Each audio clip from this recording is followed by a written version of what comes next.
In this video, we will show you how to install side ventilation without a screen. Here are the parts you'll need. Timber side rails are 47mm by 75mm, commonly known as 3x2, and supplied in lengths of 1.6 meters, 3.2 meters, and depending on the length of your polytunnel, you may have also been supplied with lengths of 1.8 meters. The side rail is fitted 75 centimeters above the base rail from the doorpost to the corner, down the length, and returns to the opposite doorpost. It is fitted using the same method as fitting the base rail with corner and intermediate clamps. To get started, measure from the top of the base rail up the hoop and make a mark at 75 centimeters. Fit a corner clamp to the corner hoop.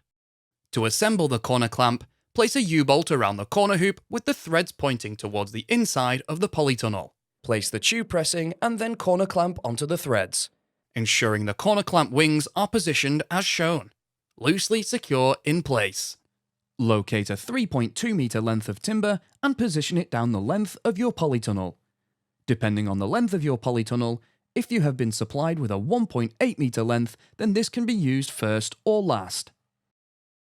Make one end flush with the end of your polytunnel, ensuring the wing of your corner clamp is in the center of the timber and that the timber is on the outside of the corner clamp wing. Make a mark through the hole of the corner clamp wing. Drill a hole through the mark using a 9mm timber drill bit. Push a bolt through the timber and corner clamp, ensuring the thread is on the inside of the polytunnel. Adjust the clamp to the height mark and secure with a nut. To secure the side rail to the intermediate hoop, use an intermediate clamp. Ensure your side rail is to the height mark and drill a hole through the timber on each side of the hoop using a 9mm wood drill bit. Place a bolt through each of these holes from the intermediate clamp. An arch pressing is placed over the bolts and secured in place with nuts.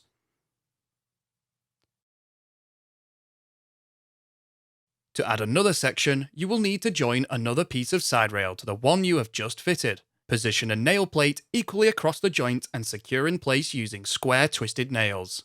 You will be required to fit a nail plate to each side of the joint. Work down the length of your polytunnel, joining sections of 3.2 meter long side rail and securing them to the hoops using clamps. Depending on the length of your polytunnel, if you have been supplied with a 1.8 meter length, then this can be used first or last. The side rail will exceed the length of your polytunnel and will be cut off later. We will now show you how to fit the side rail from the doorpost to the corner hoop. Using a length of timber 1.6 meters long, butt an end up to the inside of the corner clamp wing. Make a mark through the hole and another mark where you are required to cut the piece in line with the doorpost. Drill a hole and cut the timber and then reposition the side rail. Secure it to the corner clamp using a washer and nut. Use the spirit level to make sure it is level to the doorpost and then use a 4mm timber drill bit to drill a pilot hole in the center of the inside edge of the doorpost through into the corner rail. Screw a 150mm screw through the hole to secure together. Reinforce the joint from the doorpost to the side rail with a nail plate and square twisted nail. Nail plates are installed on both sides of the joint.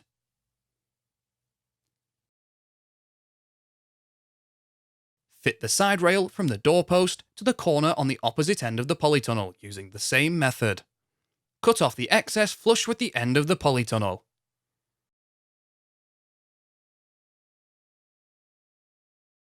Now we will install a side ventilation net. Ventilation netting is fitted from one doorpost, down the length, and returns to the doorpost on the opposite end of your polytunnel. Roll out the net down the length of your polytunnel.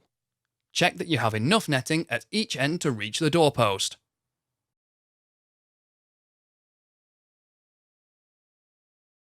Start at one end, position the ventilation netting so it is flush with the top of the side rail and staple it in place.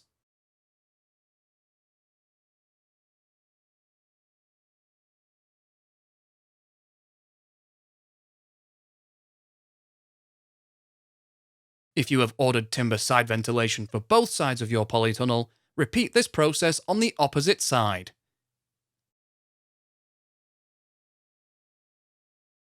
The next part of the process for installing the side ventilation is done once you have fitted your polytunnel cover.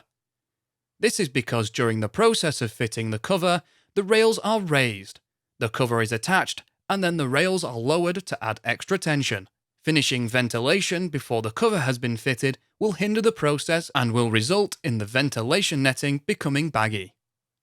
Please watch the video fitting the polytunnel cover to timber rails and then return to this section to perform the final fit of your ventilation netting. After your polytunnel cover has been fitted, you will be required to secure your side ventilation netting to the base rail and doorpost. The ventilation netting is secured to the base rail using battens. To speed up the process, we recommend pre-nailing a number of battens. Nails should be 20 cm apart and should not protrude. Starting in the middle and working out to each end, pull the side ventilation netting down so it is tight and free of any wrinkles and creases. Position a batten flush with the top of the base rail and nail into place. Secure the side ventilation netting to the corner rails using the same method demonstrated earlier. You are also required to install a batten down the door frame post between the base rail and side rail. Pull the netting and secure the batten. Finally, trim off any excess ventilation netting. Repeat this second step on the opposite side of your polytunnel if you have side ventilation on both sides. You can find more videos to help you build your polytunnel and construct.firsttunnels.co.uk. We also have a construction helpline if you require any further assistance.